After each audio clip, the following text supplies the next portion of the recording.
What is up, guys? It's your boy Mo. Now, we're back giving another video, the usual react to a video called Reddit accounts abandoned for disturbing reasons. Now, I think I found the right video to react to at this point, which I never have out of literally 200 mid 100 videos that I've recorded. I've never had. If so, what this is going to be, I've never had, a good amount of, good, scary theory type videos, stuff like that. I ain't ran into a single good one yet, I don't think. And I've been trying to find those, but I found this. I ain't waste no time. After I recorded the video, I said I was going to put this joint up. It's like, fuck it. But anyways, though, this video is by Chilling Scares. I might subscribe to them depending on how good this video is. But we just gonna get into it. I'm not gonna waste your time because I got shit to do. I gotta get in the bed, gang. You know what I'm saying? And do it different. It's like it's 1:42 in the morning, gang. I don't need to be up this late for real. But yeah. The now abandoned Sustanet account on Reddit looks very ordinary at first glance. Most of its posts were about collecting virtual pets like Tamagotchis or the wildly popular tabletop wargame Warhammer 40,000. More specifically, Sustanet was interested in painting Warhammer minifigures and sharing his work on the internet. On the 1st of November 2020, he shared another one of these minifigures on the Warhammer subreddit. But this one was a bit different. The finished product. My girlfriend's 9-year-old daughter planned and painted this scheme, with a bit of help from me in small bits. She is very proud, and it looks pretty darn good. This post didn't receive much attention at the time, but the few replies it did receive were very positive. Your girlfriend's 9-year-old daughter paints better than any pro painter I've ever seen on eBay. Great work. She should be proud. That's definitely a lot better than some stuff I see from adults. But more recent comments had a much different tone. Have a horrible time in jail. She would have been an amazing artist. She could have grown up to be such an amazing artist if she wanted to. I'm sorry, Maddie. At first, it's unclear what they're referencing. What the fuck? Until you look a bit further. The incident started on February 26, 2024. At around 4:30 p.m., Jennifer Soto went to the Hunters Creek Middle School in Orlando, Florida to pick up her daughter Madeline, or known to most as Maddie. But when she asked for Maddie, school staff told her that her daughter never arrived that day. Jennifer initially presumed that Maddie must have gone to her grandmother's office, which was close to the school. Unfortunately, she wasn't there either.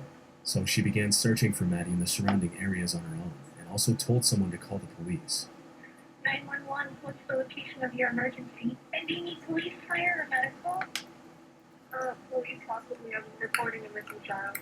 Maddie was officially reported missing at around 8 p.m., triggering an immediate search and rescue effort. Over 50 members of the emergency response team went door to door in the neighborhood, asking if anyone had seen Maddie earlier that day. However, despite looking for her all night, they couldn't find a single clue about her whereabouts. The person who dropped her off at school was Jennifer's boyfriend of 7 years, the owner of the Sustanet Reddit account, Stephen Stearns. When asked about it, he claimed Maddie asked to be dropped off a few blocks away from the school so her friends wouldn't see her in Stephen's old car. So it's like around where these communities were. Okay. And it's just like in this trip. That night, Stearns showed deputies the spot where he says Madeline got out of his car, a silver Lincoln MKZ. She had also left her phone at home that morning and didn't have a smartwatch or any other trackable devices on her. But just as the situation was starting to look hopeless, investigators found... Nah, that's kind of sketchy. I don't think kids don't take their phone everywhere. What the fuck? Okay. Going through her phone revealed messages she sent to her friends where she talked about running away and living in the woods after she turned 13. This prompted a much wider search across the many hiking trails and wooded areas around the school, which unfortunately also led nowhere. With no other options, investigators turned their attention back towards immediate family, and especially Stephen. He was the last person who saw Maddie, turning him into a prime suspect in her disappearance. Stephen, however, stuck to his story. There she was on the other side of the street. Moving through the backpack and just kind of moving towards the school area. So. In the meantime, Jennifer went to the media to help spread the word about her missing daughter. I want her to be okay. I want her to be safe. I don't want her to come back for her. My her back. Whatever that means. I just want her back. What she didn't know was that the person responsible for Maddie's disappearance was sitting right beside her. You see, Stefan had told the officers about multiple locations he went to after dropping off Maddie before returning home, including a vape shop and a game store.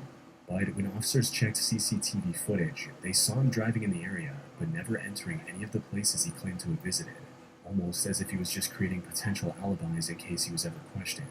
CCTV footage around his apartment complex also showed him making a stop and discarding items into a dumpster before driving away, something he didn't mention at all during questioning. When investigators checked the dumpster, they found a school backpack containing Maddie's purple hoodie and her school laptop. This resulted in Stefan getting arrested on the morning of February 28th, but many aspects of the case were still unknown. The final piece of the puzzle was discovered on February 29th when police discovered CCTV footage of Stefan driving with Maddie strapped in the front seat. However, she was slumped over, indicating that she was likely knocked out. This made even more sense when investigators also found a purchase record of him buying sevoflurane from Walmart 2 days before Maddie went missing. What the fuck is that for? Sevoflurane, for those who don't know, is a medical anesthetic similar to chloroform. Footage from a hotel's parking lot also showed him taking her out of the front seat and putting her in the trunk. Then, on the 1st of March, investigators received a tip from someone who saw him changing his car's tire on Hickory Tree Road on the morning of February 26, and a search of the area revealed that him having to stop on the road wasn't a coincidence. In a wooded area just off the road, officers found the remains of Maddie, hidden under some grass, confirming Jennifer's worst fear. Damn. Stefan was charged with first-degree murder and was Why did he sentenced to do 2 that, though? life sentences What the without fuck? parole in July 2024. With the pictures of Maddie he previously Lock his posted on ass his up. now abandoned Reddit account, serving as a Lock him constant up. reminder of his heinous crime. They don't want you to know about it. Hey, Who did is know you, might bro? get a big cash payout? If you Get out of my face, bro. On September 30, 2017, Reddit user Killer Cunt made a post on the stand-up comedy subreddit talking about the passing of comedian Patrice O'Neal. Patrice O'Neal doesn't get the proper recognition he deserves. If not for his unfortunate, untimely early passing, he would without a doubt be considered the greatest comedian of all time. And while many agreed with him in the comments, the top reply had a different tone. If not for his unfortunate, untimely early passing. Yeah, like your son. This comment was referring to the tragedy that happened just 3 days after this post. Almost a year before this post, the OP posted Yo, why a did he picture of say a baby that? holding a computer mouse to his ear titled, My son thinks everything is a phone. It was a very innocent, wholesome post. Sadly, a year later, it would become a reminder of the horrific incident that happened on October 3, 2017. That day, 27-year-old Christopher Kahn, the man behind the Killer Kahn account, took his then 2-year-old son to the Levittown Town Center Walmart in Pennsylvania. But he wasn't there to shop. Immediately after entering the store, Christopher tried to shoplift a $228 soundbar. He was confronted by security officers trying to stop him from leaving. Security also called the police, resulting in him getting more scared, shouting, "You can't hold me here," and rushing back to his car with his 2-year-old son. The son climbed into the back seat, leading Christopher to make the worst mistake he could have made in that situation. He forgot to strap him into the toddler seat. Instead, he climbed into the driver's seat and sped off. He wasn't even being chased by the police yet, but he kept driving at an unsafe speed. He then tried to run a red light at an intersection, just a few hundred feet from the Walmart. Oh, no. Unfortunately, that's where his luck ran out. In an effort to flee the scene, he T-boned another vehicle, resulting in his car rolling over. Christopher himself was buckled in, allowing him to come out of the crash with minimal injuries. Damn. Sadly, his son was ejected from the car and landed violently on the roadway, passing away on the spot. Damn. Witnesses also saw Christopher stepping out of the car and looking at the remains of his own son before continuing to flee on foot. Fortunately, the police arrived at the scene moments later and arrested Christopher, who was trying to hide in the plants next to the road. Damn. Further investigation revealed that he was under the influence of drugs, which may have contributed to his erratic behavior. Christopher also turned out to have an extensive criminal record, including theft, fraud, terroristic threats against his wife, and many more. He was also driving with a suspended license due to prior drug possession. He stood trial on March 28, 2018, on charges of third-degree murder, child endangerment, and others. He was later sentenced to 8.5 to 30 years in prison, and as far as I was able to find, he remains behind bars, with no Damn. reports of his What the fuck is going on with his nose? Is his nose broke? What's going on? That's fucking creepy. On the 11th of August 2018, Reddit user Galacticos posted a very run-of-the-mill meme on the Dank Memes subreddit. There was nothing too notable about it, and it received little attention at the time. But if you visit the post today, you'll see strange comments like, Bro, this is crazy. The history behind this guy is actually insane. This is actually disturbing. He's probably in hell now. They seem What? very out of place at first, but learning what the owner of this account did, they're not all that surprising. You see, there were two constants on the Galacticos Reddit account, Fortnite and depression. The owner of the account, 19-year-old Farhan Tawheed, often discussed his mental health struggles with others on the site, and things seemed to be looking up for him. One of the most recent comments on his account was a reply to a post asking depressed people how they were doing that day, to which Farhan replied, The past few weeks have been great. I finally moved on from 2 toxic relationships that I was trying to hold on to for way too long. Thanks for asking. It looked like he was looking forward to improving his life. Unfortunately, that's not how things played out. The incident happened on the night of April 5th at around 1 a.m. when Farhan posted a Google Drive link to his Instagram. Inside was a 7-page document detailing what he was about to do and why. It opened with the chilling line, Hey everyone, I myself and my family. If I'm going to die, I might as well get some attention. The rest of the document went on to detail the plan he made with his brother to purchase guns and take out the rest of his family when the time came. He talked about how his depression had persisted for most of his life, and that there were many people who tried to help him, but they all failed and eventually ended up ghosting him. In a segment about happiness, he wrote, It's not fair. I did everything right, every little thing right, and I'm still just Damn, this apathetic. man really going through something, bro. You know what I'm saying? That's crazy. Everyone's allowed to worry about their future, and I can't even think about what I'm going to do tomorrow without enduring an existential crisis. It's not fair how everyone can be so content while I can't even fathom being happy. No matter what I do, I just can't be happy. He also mentioned his reason for ending his family as well, which essentially boiled down to they'll be sad after he's gone, so this is a better option. He was What? clearly facing serious mental struggles, but at this point it was Nigga, that's not how you supposed to go about that, bro. already too late. One of his friends noticed the concerning Instagram post and requested a welfare check. Officers arrived at the scene just a few minutes later. Unfortunately, there was nothing they could do. The house was fully locked, and by the time they managed to break in, all 6 family members had already passed away from gunshot wounds. Damn. Leaving Farhan's abandoned Reddit account as a snapshot of what he felt leading up to the brutal massacre. Whoa. Man, I don't understand why niggas could do some shit like that. Guys, you just What I think it is, bro, is definitely bullying. You know, bullying will do a lot of shit to you, especially growing up, gang. And then when you finally realize what the fuck it was about, or when you think too hard on it, like, even I struggle with this shit now, but I never really got bullied like growing up. I just kind of got picked on damn near. You know what I'm saying? So it's like the same shit niggas people used to talk about. Like, I still don't, like, it causes you to be unhappy today. You know what I'm saying? But it's never that far for you to, you know, do what he did. You know what I'm saying? But I guess it's way farther, and it means a lot to different people. It means way more to a lot of different people, I guess. That's what I'm coming up with. Everybody don't get bullied on the same level. You know what I'm saying? So you just never know. Maybe it caused them to, like, actually hate himself every single day, and he couldn't even imagine being happy. Cause then when he was trying to be happy, bro, he just kind of relaxed. Shit happens, gang. NM Wrights, or Nicholas Casotis, became a That's not prominent- to defend what he did. It's just like, that's just to tell you, like, it really takes people off of the edge, bro. You know what I'm saying? Like, horror damn. fiction writer on Reddit in 2019, with some of his stories receiving tens of thousands of upvotes. What none of his readers knew, however, was that the writer of these fictional horror stories would end up living through something similar himself. As a fan's comment on his last post on Reddit states, You were always a good writer, but a bad husband. his crime first came to light on December 2nd, 2022, when a group of hunters found a human torso inside a plastic container at a hunting park in Riceboro, Georgia. When police arrived at the scene, they found another plastic container and a knife nearby. that's A more crazy. thorough search of the area also revealed several other dismembered parts of the same person, scattered in a 3-mile radius of the initial crime. Damn. Unfortunately, it took until May 11 to identify the person through DNA testing. This turned out to Damn, be Mindy Casotis, a 40-year-old woman from Savannah, Georgia. The very next day, That's police crazy. arrested 4-year-old Nicholas Casotis, known online as NM Wrights, as the prime suspect in the Yo, case. that's so crazy that somebody could dead-ass do some shit like that to people.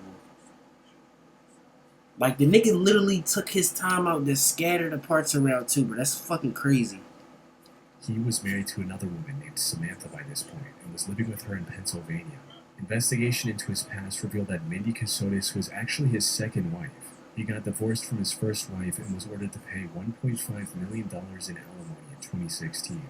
But instead of paying the amount, he went on the run and married Mindy the same year. They ended up moving to many different places over the years, eventually settling in an Airbnb with her parents in Savannah, Georgia. Then, on the 1st of December 2022, he told her parents that she went to the hospital for high blood pressure related issues. There, the situation got worse, and she ended up passing away due to a stroke. Not long after that, he moved to Pennsylvania to marry Samantha, his now third wife. This appeared to be a very open and shut case of him taking the life of his wife and running away to a new location to hide. He stood trial on August 5, 2025, and that's when he came So, out with- moral of the story, this nigga kinda didn't sign the prenup, so he fucked himself over with the first one. I don't know though. Maybe I'm hearing it wrong. his version of what happened, which to any of his readers sounded like another one of the fictional stories he used to write on Reddit. According to Nick, his name appeared in a 2016 article about exposing a scandal in the US military. Looking through that article now, it shows that his name was only mentioned in passing and had little to do with the scandal. But according to Nick, he started experiencing strange occurrences after this mention, like unauthorized charges on his bank account or mail disappearing from his mailbox. So he contacted the FBI. Oh, something wrong with him? Did you see that? Or mail disappearing. Why he from his blinking like that? mailbox. What the fuck? So he Yo! contacted the FBI, and that's when he met an FBI agent named Jim McIntyre. Nick claimed that Jim became his handler from that point on. He managed his finances, helped him move several times to avoid the powerful people who were after him, and even helped him sell one of his horror stories to Sony. Jim even went as far as to get him a remote job at a software company. This resulted in him and Mindy fully trusting Jim and doing everything he said, even sticking with him through disagreements. You didn't cut ties with Jim. We did not. No, Mindy felt that Jim was our angel. She said, he made mistakes, but we would be in the position to fix all those mistakes. And if we stopped working together, then who knows, if his resolve to see this end in our favor was going to go away. Nick then told the same story he told her parents, that she went to the hospital for a checkup and ended up passing away. He also added that the hospital had cremated her remains before he could see her. Mindy's mother later testified that she believed Nick because she had no reason not to. He also told her that Mindy likely died due to the carelessness of a nurse and that he was going to file a lawsuit against the hospital, but instead of following through, he left her house not long after. This story he was giving already sounded like fiction by this point, but Nick stayed adamant that every part of it was true. Maybe he thought this would be enough to convince the jury of his innocence, especially since there was no direct proof of his involvement. Unfortunately for him, the prosecution came prepared with undeniable They circumstantial brung that? Yo, they actually do that during cases? Like, they bring the evidence like that? evidence. For instance, purchase records revealed that he bought things like latex gloves, a shovel, and a I hunting know you're knife set lying, related man. to the crime. Cell phone data also showed that his car was present at the hunting park in Riceboro, Georgia on December 1st. Most importantly, investigators discovered that he was in a relationship with Samantha while he was still married to Mindy. He likely wanted to be with Samantha but didn't want to go through the divorce process again, so he decided to end her life instead. He also tried to cover his tracks by sending an email to Mindy's parents from a burner email account, claiming that he had died in an accident, just so they wouldn't think of coming after him. Nick believed that writing horror stories about familial crimes gave him the ability to lie his way out of the consequences of his actions. Fortunately, he was sorely mistaken. The trial ended on August 14, 2025, and he was sentenced to life in prison without the possibility of parole. That's crazy. This nigga almost finessed his way out of that whole thing. I just really want to let y'all know that. The nigga was damn near this close until people realized it was fucking fiction. But, wait. I ain't gonna lie to y'all. That's the end of the video. I'm gonna see what I got for y'all again, you know what I'm saying? And yeah. I hope y'all enjoyed that. I kinda did. I expected it to be a way better video than the ones I reacted to, but it wasn't. Yeah, y'all be safe out there. Don't be doing that dirt, man. We out. You know what I'm saying? Wait. We out. We bipping, y'all. Y'all enjoy.